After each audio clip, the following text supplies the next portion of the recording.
श्रोते हो नमस्कार. मन की बातवर आधारित वृत्तविशेष या कार्यक्रमात आपलं स्वागत.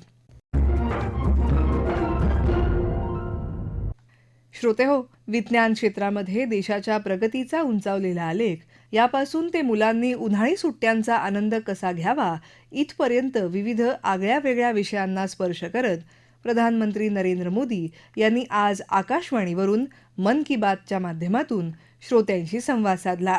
देशानं नागरी अणुऊर्जा क्षेत्रामध्ये केलेल्या कामगिरीची त्यांनी माहिती दिली.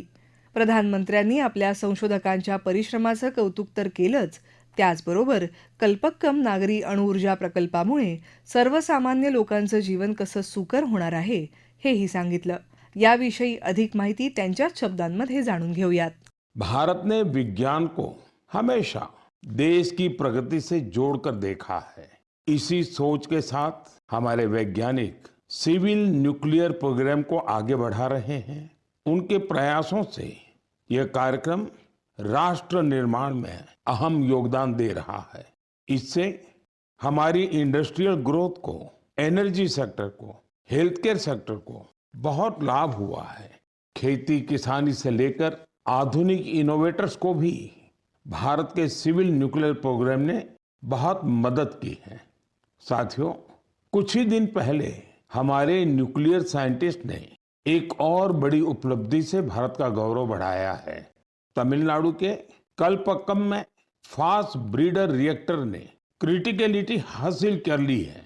दरअसल क्रिटिकलिटी वह स्टेज है जिसमें रिएक्टर पहली बार self sustaining nuclear chain reaction में सफलता हासिल करता है। इस स्टेज का मतलब है रिएक्टर का ऑपरेशन फेज में पहुंचना। भारत की न्यूक्लियर एनर्जी जर्नी में एक ऐतिहासिक माइलस्टोन है। और बड़ी बात यह भी कि परमाणु रिएक्टर पूरी तरह स्वदेशी तकनीक से निर्मित है। साथियों, इसे ब्रीडर रिएक्टर क्यों कहते हैं, इसके पीछे भी एक वजह है।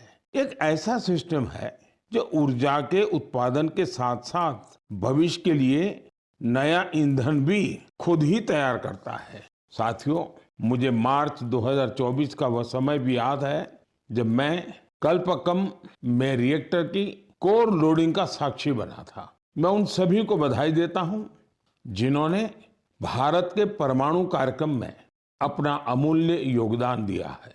देशवासियों का जीवन बेहतर और आसान बनाने के लिए उनका यह प्रयास बहुत ही सराहनीय है। इससे विकसित भारत के हमारे संकल्प को भी एक नई ऊर्जा मिलेगी. श्रोते हो, पंचमहाभूत किंवा निसर्गातील पंचतत्व याविषयी सर्वांनाच खूप माहिती असते. या 5 तत्वांपैकी एक म्हणजे वायुतत्व. याच पवन ऊर्जेचा उपयोग आपण करून घेणं किती फायद्याचं आहे आणि त्यामधून घडून येणारं परिवर्तन याविषयी प्रधानमंत्री नरेंद्र मोदी यांनी व्यक्त केलेलं मनोगत आपण ऐकूया. आज मैं एक ऐसी शक्ति की बात करना चाहता हूं जो अदृश्य है, लेकिन जिसके बिना हमारा जीवन एक पल भी न चले। यही ताकत भारत को आगे बढ़ा रही है। यह हमारी पवन शक्ति है। हमारे प्राचीन ग्रंथों में कहा गया है, वायुर्वा इति व्यष्टि वायुर्वै समष्टिः, अर्थात वायु सिर्फ एक तत्व नहीं है, यह जीवन की ऊर्जा है, यह समष्टि की शक्ति है। साथियों, आज यही पवन शक्ति भारत के विकास की नई कहानी लिख रही है। भारत ने हाल ही में पवन ऊर्जा यानी विंड एनर्जी में बड़ी उपलब्धि हासिल की है। अब भारत का wind energy generation capacity 56 gigawatt से अधिक हो चुकी है। पिछले एक साल में ही करीब 6 गीगावाट नई क्षमता जुड़ी है। विंड एनर्जी में भारत तेजी से आगे बढ़ रहा है और दुनिया भी हमारी तरफ देख रही है। साथियों, आज भारत विंड एनर्जी कैपेसिटी में दुनिया में 4थे स्थान पर है। यह हमारे इंजीनियरों की मेहनत है, यह हमारे युवाओं का परिश्रम है, यह देश की सामूहिक इच्छा शक्ति का प्रतीक है। साथियों, गुजरात, तमिलनाडु, महाराष्ट्र, राजस्थान, देश के अनेक राज्य इस सेक्टर में अपना परचम लहरा रहे। गुजरात के कच्छ, पाटन, बनासकांठा जैसे क्षेत्र जहां पहले सिर्फ रेगिस्तान नजर आता था, आज वहां बड़े रिन्यूएबल एनर्जी पार्क बन रहे हैं। इसका लाभ युवाओं को मिल रहा है, नए अवसर बन रहे हैं, नई स्किल विकसित हो रही है।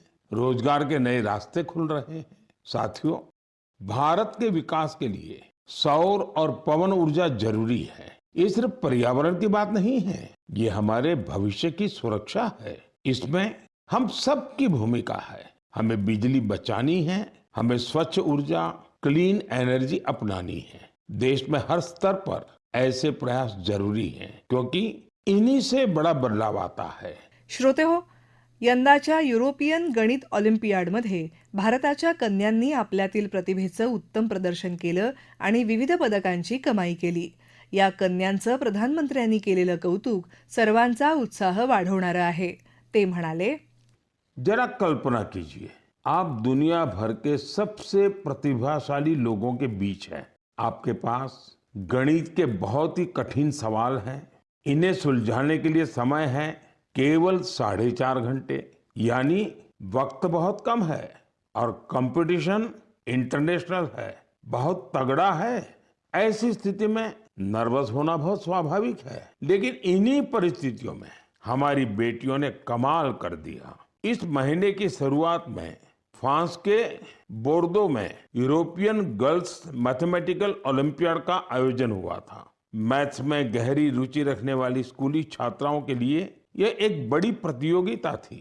यह दुनिया के सबसे सम्मानित प्रतियोगिताओं में से एक है। इस ओलंपियाड में हमारी बेटियों ने अब तक का सबसे बेहतरीन प्रदर्शन किया। मुझे इस प्रतिभाशाली टीम पर बहुत गर्व है। इसमें मुंबई की श्रेया मुंदड़ा, तिरुवनंतपुरम की संजना चाको, चेन्नई की शिवानी भरत कुमार और कोलकाता की श्रीमोई बेरा शामिल थी।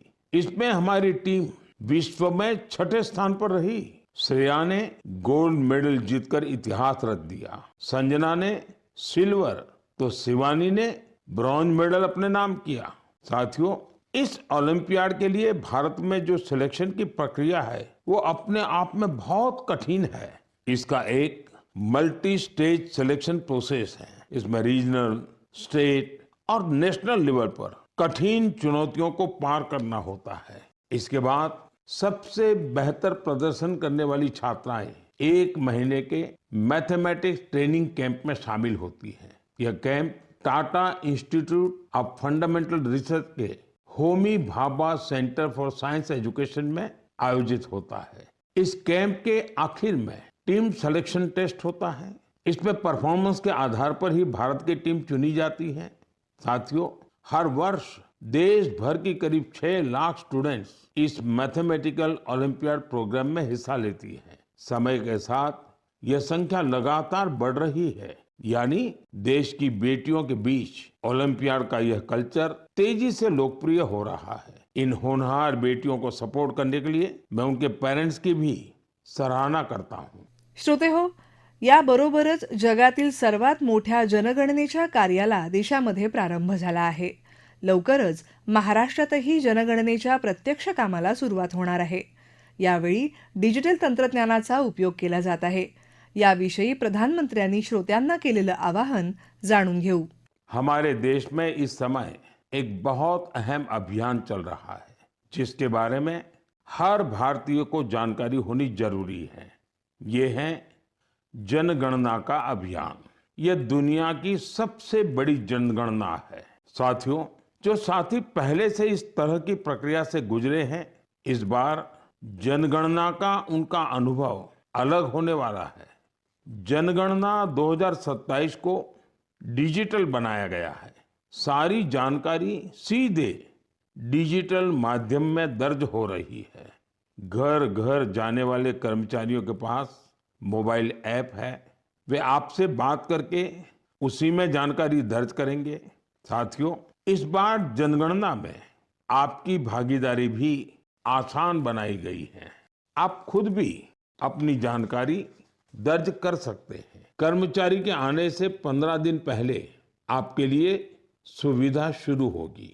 आप अपने समय के अनुसार जानकारी भर सकते हैं। जब आप प्रक्रिया पूरी करते हैं तो आपको एक विशेष आईडी मिलती है। यह आईडी आपके मोबाइल या ईमेल पर आती है। बाद में जब कर्मचारी आपके घर आता है तो आप यही आईडी दिखाकर जानकारी की पुष्टि कर सकते हैं। इसे दोबारा जानकारी देने की जरूरत नहीं पड़ती, समय भी बचता है और प्रक्रिया आसान हो जाती है। साथियों, जिन राज्यों में स्वगणना का काम पूरा हो गया है, वहां गणना कर्मचारी द्वारा घरों के सूचीकरण का कार्य भी शुरू कर दिया गया है। अब तक लगभग 1,20,00,000 परिवारों का मकान सूचीकरण का कार्य पूरा भी हो चुका है। साथियों, देश की जनगणना सिर्फ सरकारी काम नहीं है, यह हम सबकी जिम्मेदारी है। आपकी भागीदारी बहुत जरूरी है। आपकी दी गई जानकारी पूरी तरह सुरक्षित रहती है, यह गोपनीय रखी जाती है। डिजिटल सुरक्षा के साथ इसे सुरक्षित किया जाता है। आइए हम सब मिलकर इस प्रक्रिया में भाग लें, जनगणना 2027 को सफल बनाएं। श्रोते हो, तंत्रज्ञानाचा उपयोग करून आपला अमूल्य वारसा कसा जतन केला जात आहे याविषयी आपण प्रधानमंत्री नरेंद्र मोदी यांच्याकडून माहिती घेऊया. तेजी से बदलते हुए इस समय में टेक्नोलॉजी हमारी जिंदगी का बहुत बड़ा हिस्सा बन गई है। आज हम अपने अतीत को वर्तमान से जोड़ने में भी टेक्नोलॉजी का कमाल देख रहे हैं। इस दिशा में हाल ही में एक ऐसा डेवलपमेंट हुआ है जिससे शिक्षा से जुड़े लोग और इतिहास में रुचि रखने वाले बहुत खुश हुए हैं। साथियों, कुछ दिन पहले ही नेशनल आर्काइव्स ऑफ इंडिया ने एक विशेष पोर्टल पर एक अनोखा डेटाबेस शेयर किया है। इस संस्था ने 20 करोड़ से भी ज्यादा अमूल्य दस्तावेजों को डिजिटाइज कर सार्वजनिक किया है। इनमें से कुछ तो बहुत ही दिलचस्प हैं। 7वीं शताब्दी की गिलगित पांडुलिपियां भोजपत्र पर लिखी हुई है। यहाँ आपको 8वीं शताब्दी का एक रोचक ग्रंथ श्री भुवालय भी देखने को मिलेगा। अंकों पर आधारित यह ग्रंथ एक ग्रिड के रूप में है। रानी लक्ष्मीबाई से जुड़े कुछ अहम पत्र भी आप यहाँ देख सकते हैं।